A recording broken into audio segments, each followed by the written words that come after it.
Boogety Boogety Boogety, JB. We're back. We are back. Our Denny Hamlin episode of Fast and Loose number 11, and we have a special guest. Special guest. We're covering an all-star race, and we have an all-star guest, the four-time. We said four-time Stanley Cup champion, ladies and gentlemen, Mr. Darren McCarty joining us here today. Oh, yeah. Gentlemen, great to be here. Hey. Big fan of the show, obviously. There we go. That's better. Yeah, no, to be here, I love what you guys are doing. Obviously, there's a niche. This is definitely sort of a niche sport, but I love the fact of how you bring the fun into it, Chase and JB. Just the fact of what do you like about this sport? Most people say going around and round and making all left turns. Well, it's a little bit deeper than that. Yeah. I mean, there's a lot of strategy in play too, as well. A lot of science and engineering that's way beyond my education and skill level. But either way, I think the adrenaline and the rush of them going around so fast is also really exciting.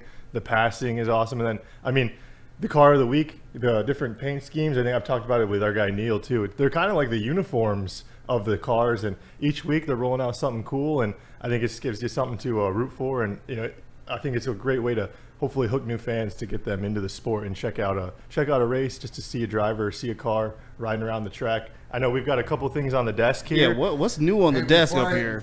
You know what?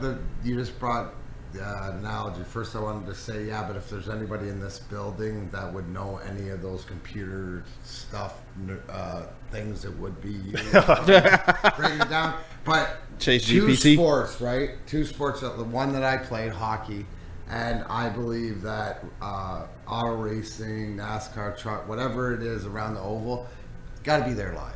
You mentioned the stuff about the energy and stuff like that. Yeah, you can watch them on TV, and yes, it's playoff hockey's great right now. We're watching the races, but if you get a chance to even be at a small little track here in the state of Michigan, there's tracks all over and stuff like that. It's the energy. You nailed it. The atmosphere, the energy, all being there to be a part of it. So I would encourage it. So that just brought something up is that, well, NASCAR and hockey, probably your two sports, or monster trucks and stuff, you have to see live. Yeah. You have to be there because, like you said, the environment, the energy. I know that MIS is coming up. About 2 weeks away. Yeah, Father's Day weekend and stuff like that. So that'll be exciting. I was able to, a few years ago. Actually, did you guys know I have 4 Stanley Cups and 1 NASCAR Cup race win?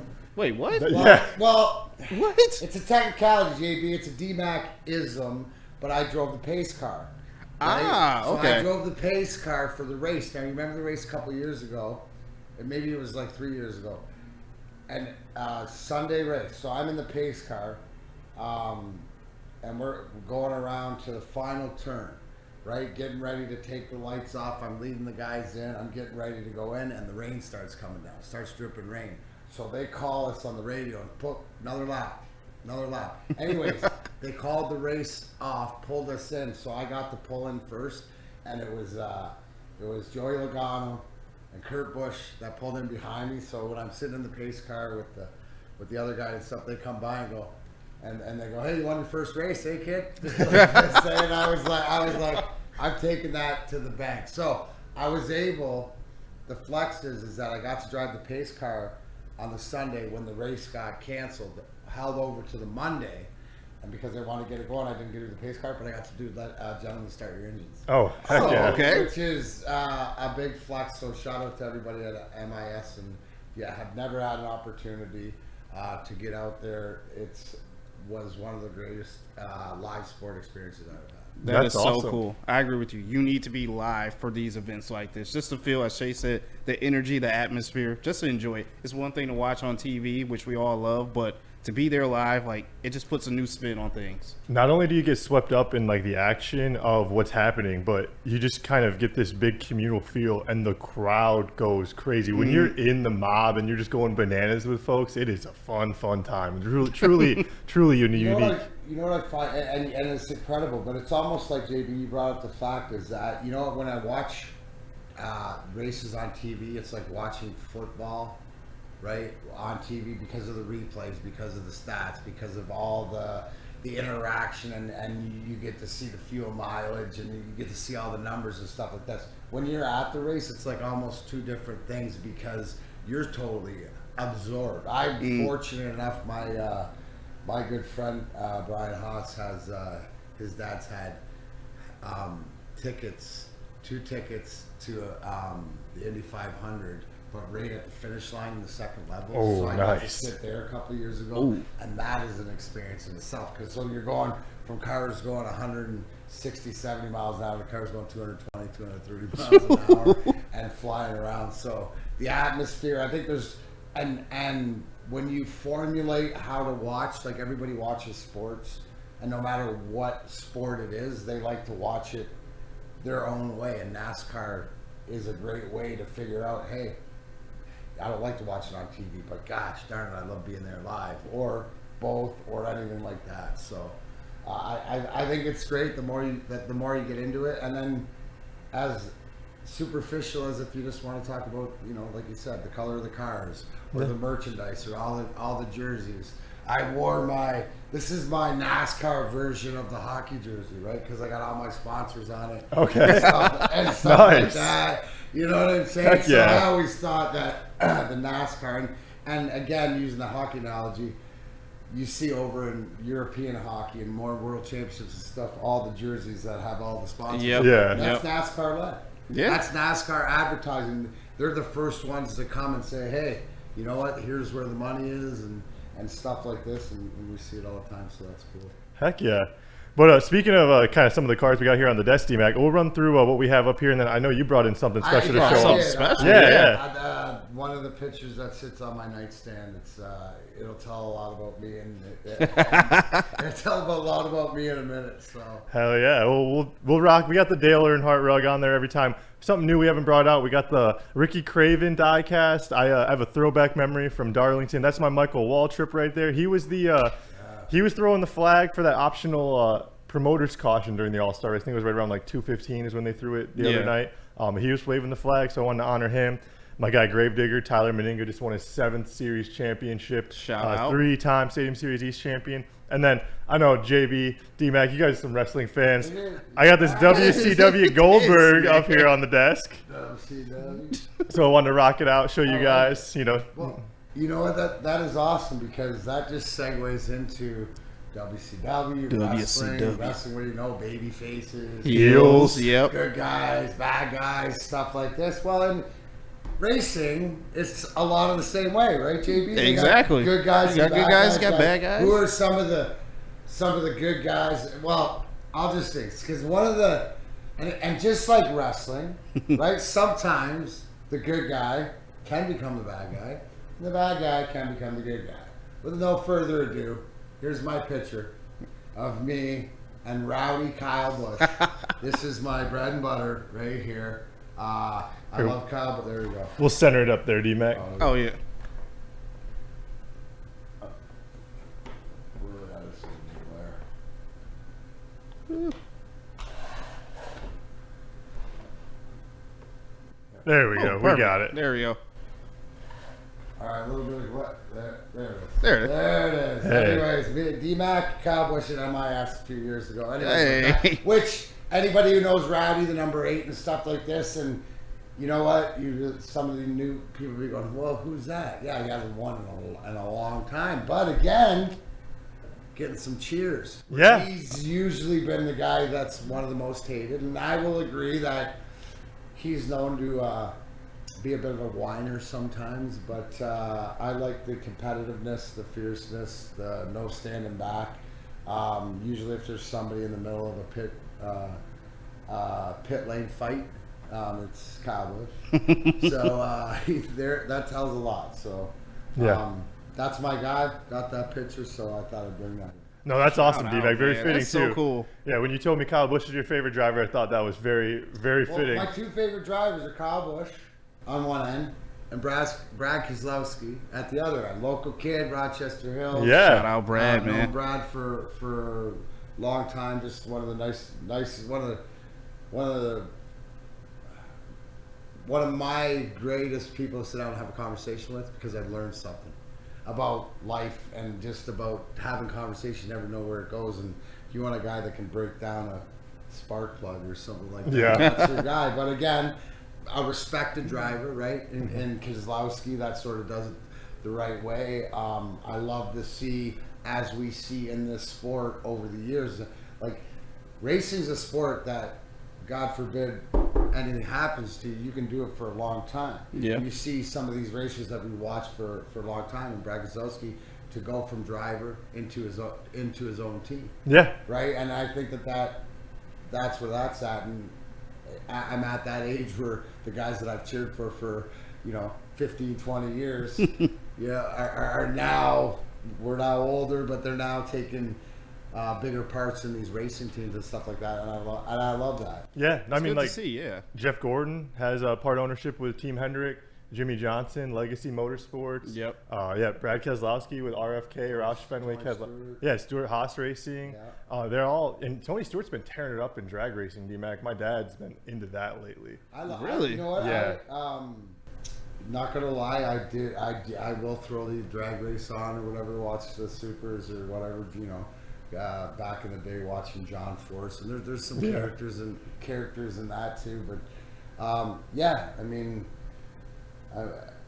really the motorsports, or like you were talking about earlier, monster trucks. I like the truck races, just being a part of it and stuff like that. So if you dig into it, you'll find somebody to like or somebody to hate, and to that point, JB, NASCAR might be the closest thing to wrestling. Yes, I definitely agree, because you have your hated one as always.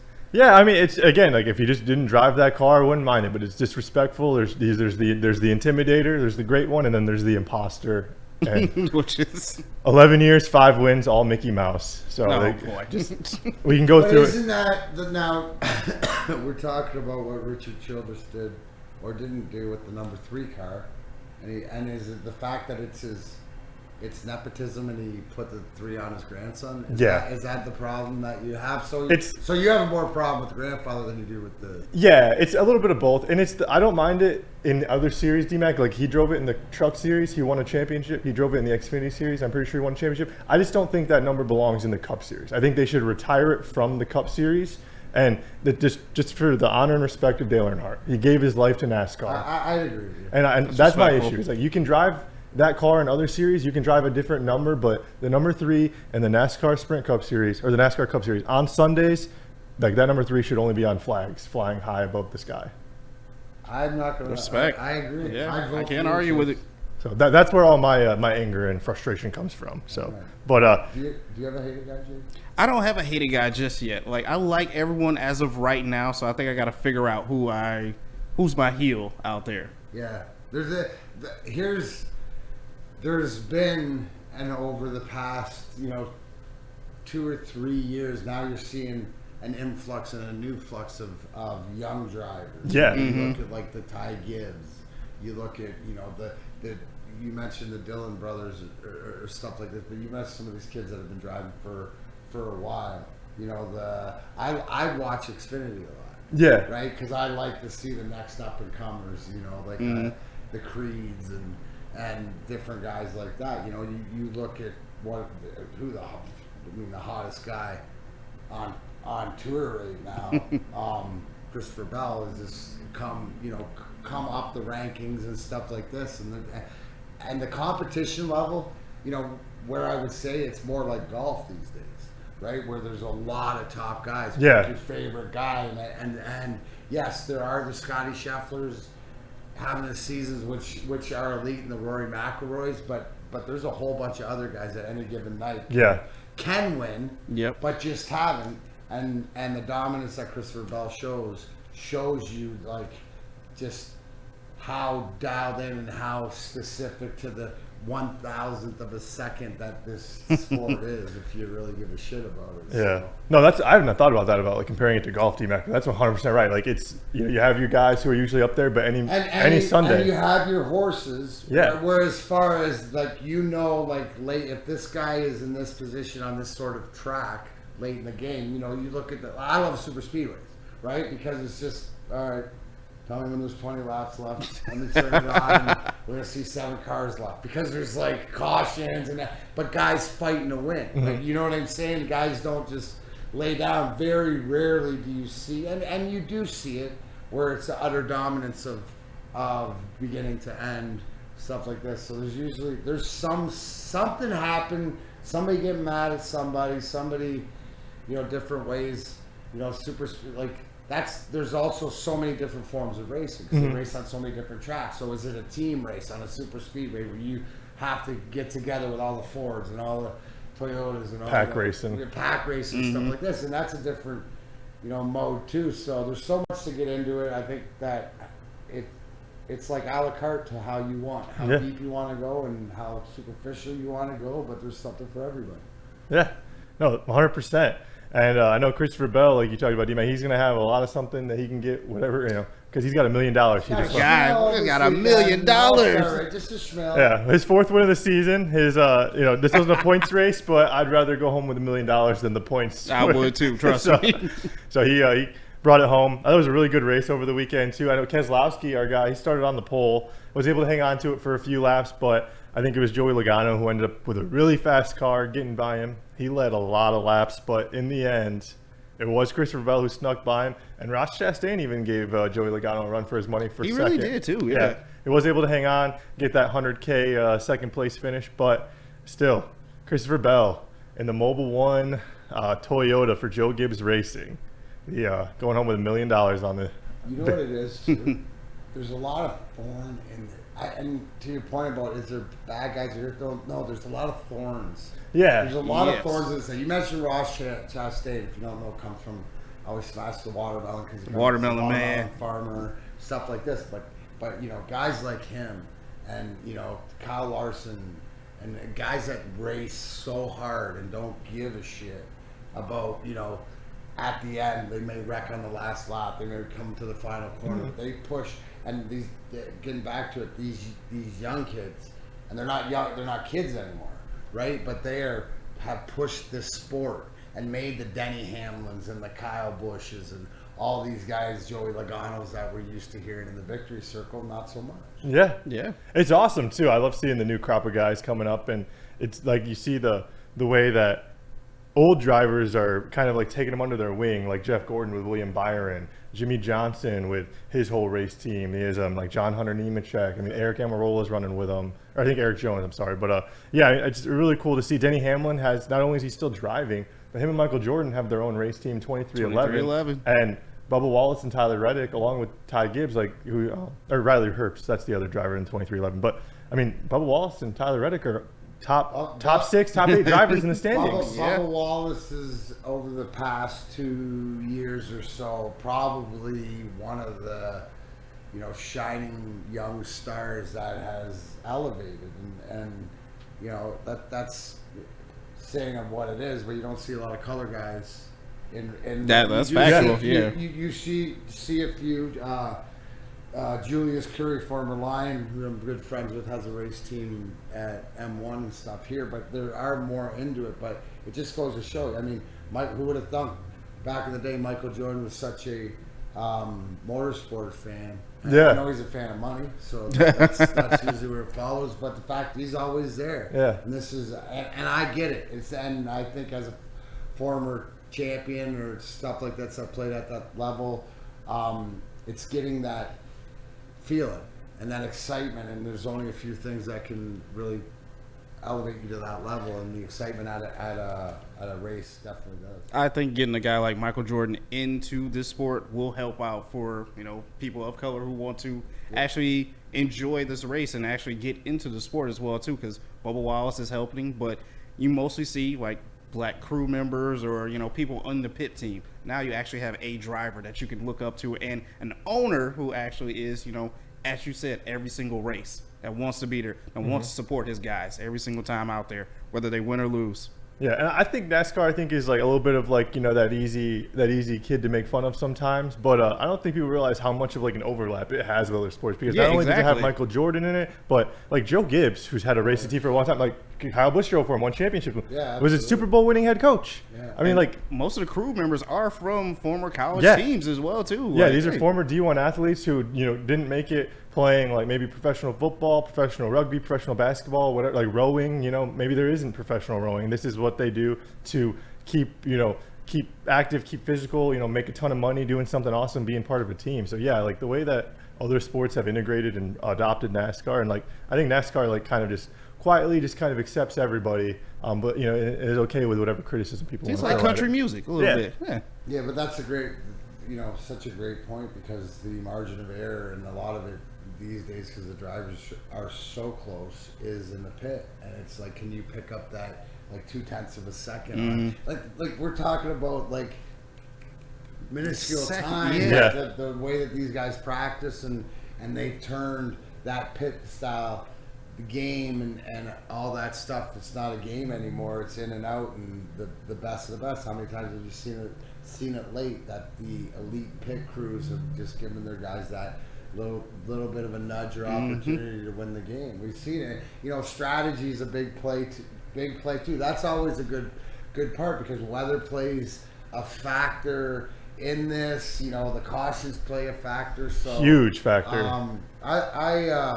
It's so enjoyable on so many different levels on however you want to break it down. And I think it's like you said, when you start looking for the analogies of the crossovers or whatever, they're there more than anything else, right? Where you can compare it to the favorite sport that you love. So, yeah, I mean, one thing that I would say is, hey, it don't hurt to try. 100%. 100%. Yeah. Hell yeah. Speaking of other things we love, I know this is my favorite part of the show. We're about to dive into our car of the week rankings. Yeah, we got D-Mac in here too with our like All Star Race edition.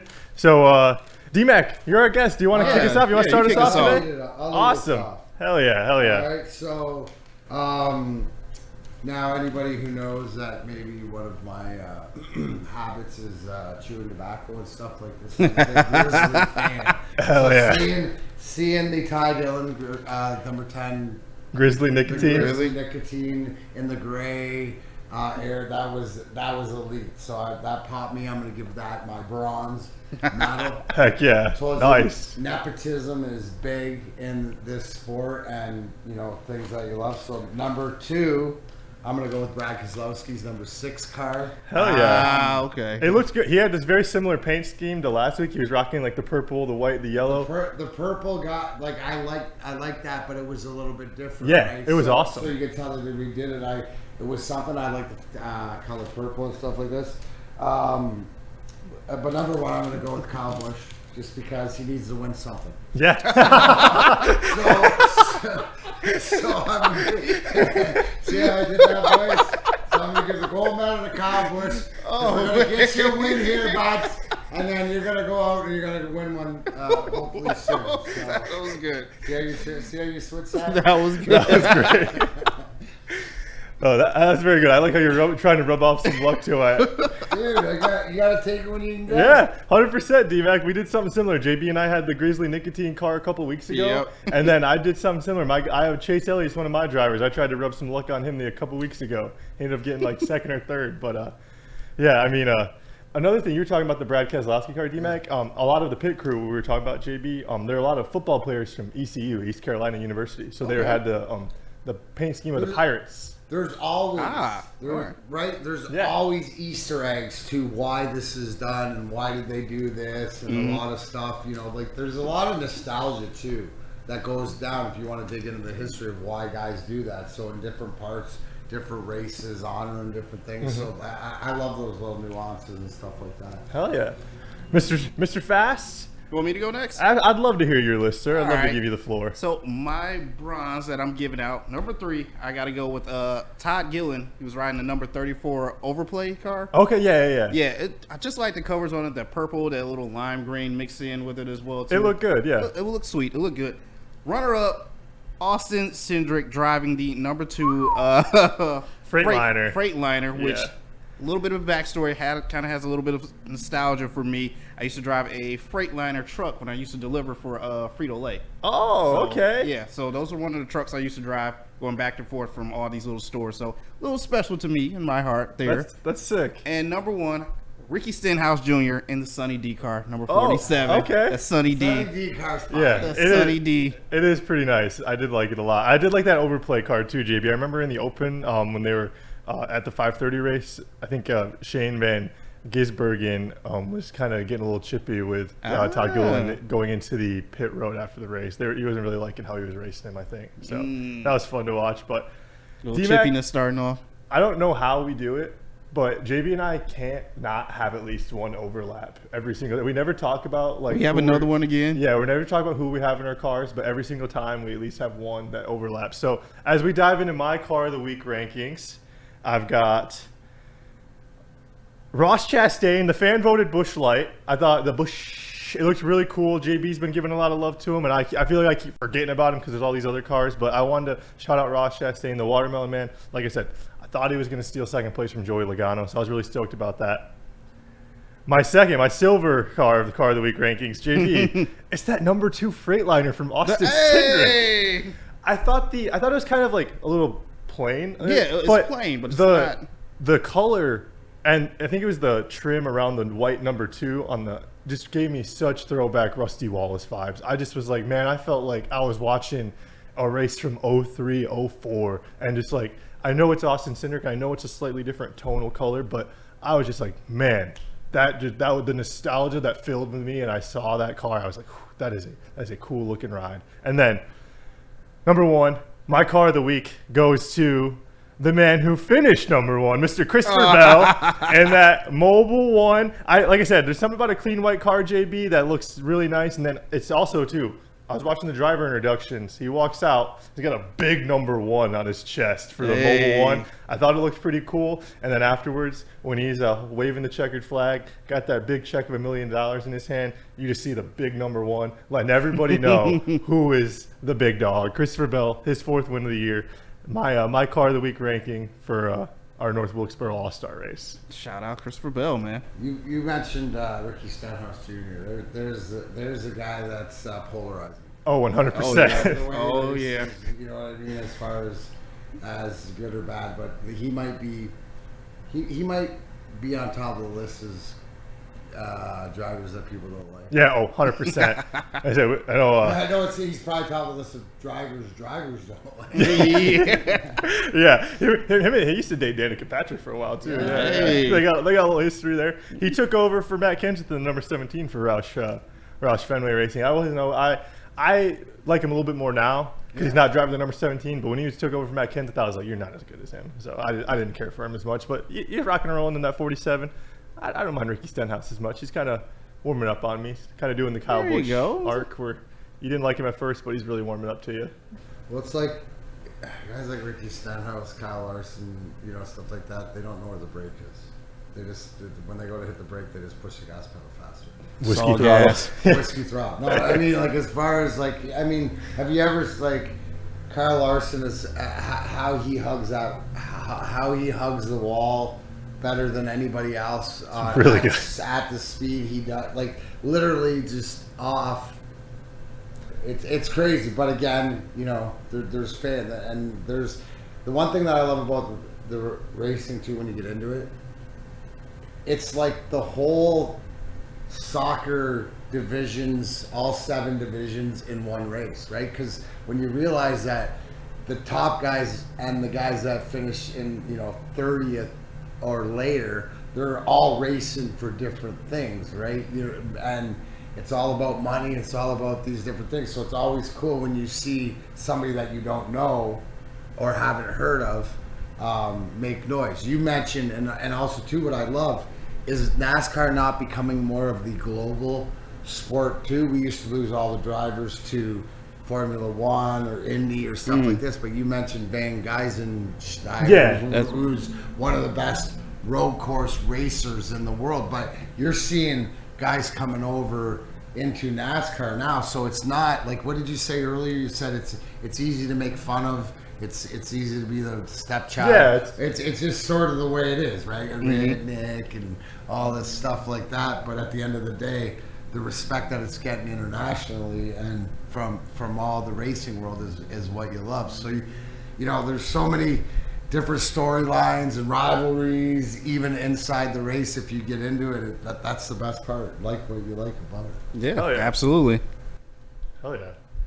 Well, I think that might about wrap it up for this week's episode. We appreciate you very much, DMAC, for coming on. Well, You're appreciate welcome you, back. D-Mac. Yeah, you're welcome back anytime. Like I Anytime. said, All Star Race. We got an All Star guest, so we're gonna have this up. It'll be published by about 1 o'clock later this afternoon. DMAC, if you want to check it out. We'll do her. We'll do her as the season goes on. Some of the big races. We got some big races coming up. Obviously, yeah. Check it out. MIS. What a great weekend that is for Father's Day weekend. If it's an option to see it right here in our backyard. Oh yeah. Awesome. Hell yeah. Well, thanks for tapping in, everybody. This has been another episode of Fast and Loose with JB Smooth and Chase Elliott Emily. He's fast. I'm loose. And Vroom, vroom. he's Darren McCarty. D-Mac. We'll see you guys next time. Peace.